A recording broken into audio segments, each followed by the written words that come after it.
এক্সট্রাকশনস হলো এবং এক্সট্রাকশনসটা হলো থার্ড মোলার এক্সট্রাকশনস হলো, আপার থার্ড মোলার। ওনার প্রথম এক্সট্রাকশনস প্রচন্ড ভয় পেয়েছিলেন।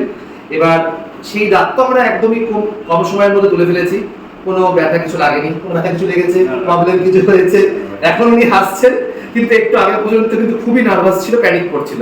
এবার যেটা এটা ভিডিও থেকে যেটা বলার আপনাদেরকে সেটা হচ্ছে উনি কিন্তু এই দাঁতটা ওনাকে অনেকদিন ধরে ভোগাচ্ছে, উনি ওষুধ খাচ্ছেন, ব্যথা কমছে, আবার বাড়ছে। সো অ্যাট লাস্ট দাঁত তুলতেই হলো, কিন্তু অনেকদিন নিজেকে কষ্ট দিয়ে তারপর দাঁতটা তুললেন।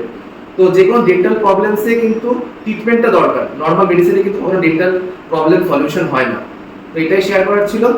ব্যথা কিছু লাগেনি, এসআর ডেন্টাল ক্লিনিকে, নো পেন, অনলি এক্সট্রাকশন। ওকে, দেখা হচ্ছে নেক্সট ভিডিওতে।